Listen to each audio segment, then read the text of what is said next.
ठंड का मौसम था और एक छोटे से गांव में मोहन अपनी पत्नी नेहा के साथ प्यार से रहता था। उनके घर की परिस्थितियां बेहद नाजुक थीं।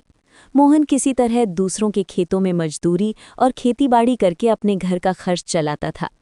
एक दिन जब मोहन काम पर निकलने ही वाला होता है, तभी वो नेहा को आवाज देकर बुलाता है। अरे भाग्यवान, तुम कहाँ हो? मैं काम पर जा रहा हूँ, जरा बाहर तो आ जाओ। पति की पुकार सुनते ही नेहा तुरंत बाहर आ गई। नेहा, मैं काम पर जा रहा हूँ, तुम दरवाज़ा अच्छे से बंद कर लेना, बाहर बहुत तेज ठंड चल रही है। तुम्हारे पास गर्म कपड़े भी नहीं हैं, कहीं तुम्हें जुकाम ना हो जाए। गरीबी इस कदर बढ़ गई है कि मैं तुम्हारे लिए ढंग का एक गर्म कपड़ा तक नहीं ला पा रहा। यही बात मुझे अंदर ही अंदर खाए जा रही है। कोई बात नहीं जी, बुरे दिन तो हर किसी के जीवन में आते हैं, आप ज़्यादा चिंता मत कीजिए, सब ठीक हो जाएगा।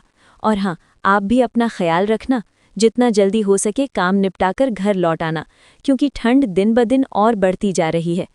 हाँ भाग्यवान, ठीक है, मैं जितना जल्दी हो सके काम निपटाकर घर आ जाऊंगा। सच में ठंड दिन ब दिन बहुत बढ़ता जा रहा है, मुझे जितना जल्द हो सके हम दोनों के लिए गर्म कपड़ों का इंतज़ाम करना पड़ेगा। हाँ जी ठीक है, आप अब जल्दी निकल जाइए, तभी तो जल्दी लौट भी पाएंगे। मैं आपका इंतज़ार करूंगी, बस आप अपना ख्याल रखना।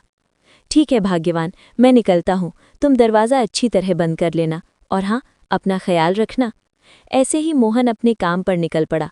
रास्ते में चलते चलते मोहन की मुलाकात अभिषेक से हुई। अभिषेक मोहन का बहुत ही अच्छा और पुराना दोस्त था। अरे मोहन मेरे यार, कैसा चल रहा है? भाभी जी बिल्कुल ठीक है ना? और ये बताओ, इतनी ठंड में तुम कहाँ निकल पड़े, वो भी बिना कोई गर्म कपड़ा पहने? ठंड लग जाएगी भाई। अरे अभिषेक, अब तुझे क्या ही बताऊं, ऐसी गरीबी छाई है कि गर्म कपड़े खरीदने तक के पैसे भी जुट नहीं पा रहे। दूसरों के खेतों में मेहनत करके जो थोड़ा बहुत पैसा मिलता है, वो तो घर का राशन लेने में ही खत्म हो जाता है। मेरी भाभी के लिए भी गर्म कपड़े लाकर नहीं दे पा रहा हूं मैं, यही सबसे ज़्यादा दुख आ रहा है। अरे मोहन, तू ज़्यादा चिंता मत कर, बुरे दिन सबके आते हैं, लेकिन इसका मतलब ये नहीं कि इंसान हार मान ले। तू तो वैसे भी बड़ा मेहनती है, भगवान ज़रूर तेरी ज़िंदगी में फिर से रोशनी लाएगा, ये मैं दिल से कह रहा हूँ। हाँ अभिषेक, अब बस उसी अच्छे दिन का इंतज़ार है मुझे, और तेरी भाभी को देखकर दिल और भी दुखता है। इतनी ठंड में मैं उसके लिए गर्म कपड़ा तक नहीं ला पा रहा। मेरे लिए गर्म कपड़े हों या ना हो कोई बात नहीं, लेकिन नेहा के लिए तो कुछ ना कुछ इंतज़ाम करना ही पड़ेगा।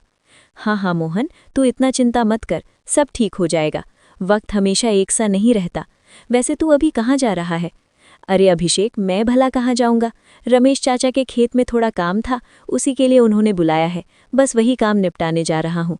अच्छा, तो फिर तू निकल जा मोहन, जल्दी से काम निपटाकर घर लौट जाना, ठंड बहुत बढ़ गई है।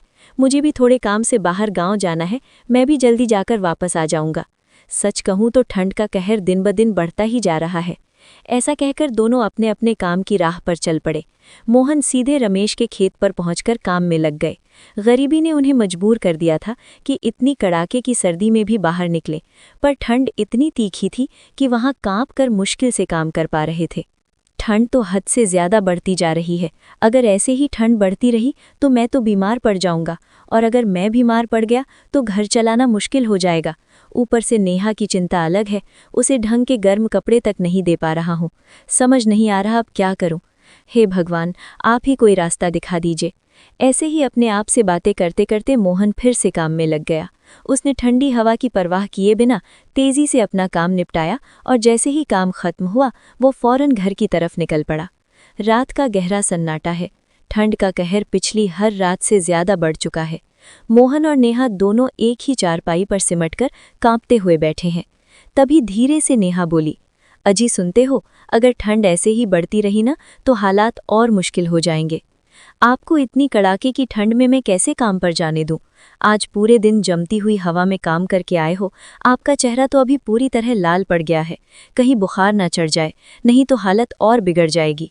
भाग्यवान, मैं क्या करूं, काम छोड़े बिना तो घर किसी तरह चल ही नहीं सकता, घर का राशन भी लाना है, ऊपर से ठंड का कहर हर दिन बढ़ता जा रहा है। अगर जल्दी से गर्म कपड़ों का इंतज़ाम नहीं कर पाया तो हम दोनों ही बीमार पड़ जाएंगे। आज तो किसी तरह रमेश चाचा के खेत का काम निपटा दिया, और कल राम चाचा ने बुलाया है। बस देखते हैं कल कितना मेहनताना मिलता है, उसी पर आगे का सहारा टिका है। हाँ जी, आपकी बात भी सही है। पता नहीं भगवान हमारी कैसी परीक्षा ले रहे हैं, एक तरफ ठंड और दूसरी तरफ गरीबी। अरे भाग्यवान, तुम इतनी चिंता मत करो। मुश्किलें तो हर किसी के जीवन में आती हैं। इसका मतलब ये नहीं कि हम रुक जाएं, आगे बढ़ना ही पड़ता है। यही जीवन का रास्ता है। और सुनो भाग्यवान, एक दिन भगवान जरूर कोई ना कोई चमत्कार करेंगे, बस हमें हिम्मत नहीं हारनी चाहिए।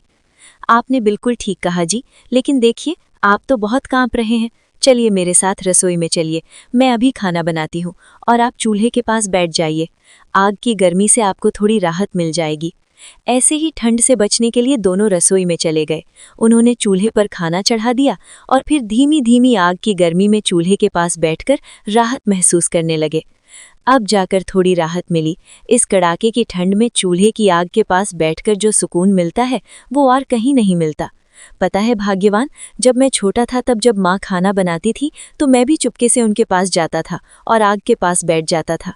अच्छा जी, तो इसका मतलब जब आप छोटे थे तब काफ़ी शरारती भी थे। खैर, आपने बिल्कुल सही कहा। इस ठंड में चूल्हे की आग के पास बैठने का मज़ा ही कुछ और है। एक तरफ खाना पक रहा है और दूसरी तरफ हम दोनों को इस आग की गर्मी से अच्छी खासी राहत मिल रही है। हाँ भाग्यवान, तुम्हारी बात तो बिल्कुल सही है, लेकिन मुझे जल्द से जल्द गर्म कपड़ों का इंतज़ाम करना ही होगा, नहीं तो हम दोनों ही बीमार पड़ सकते हैं। देखता हूँ इन दिनों कहाँ कहाँ क्या काम मिल सकता है। जितना भी मेहनत करूँगा, उम्मीद है थोड़ा बहुत पैसा जुट ही जाएगा ताकि ठंड से बचाव हो सके। हाँ जी ठीक है, लेकिन मेरे लिए इतनी चिंता मत कीजिए, मैं तो घर पर ही रहती हूँ, संभाल लूँगी सब। आप बस थोड़ा बहुत पैसा जोड़कर अपने लिए गर्म कपड़ों का इंतज़ाम कर लीजिए ताकि काम पर जाते समय आपको ठंड न लगे। आपकी सेहत सबसे ज़रूरी है जी। तुम चिंता मत करो भाग्यवान, मैं खूब मेहनत करूँगा और हम दोनों के लिए अच्छे गर्म कपड़े ज़रूर लेकर आऊँगा। अभी चलो आराम से खाना खा लेते हैं और फिर सो जाते हैं। कल सुबह मुझे राम चाचा के वहाँ भी जाना है।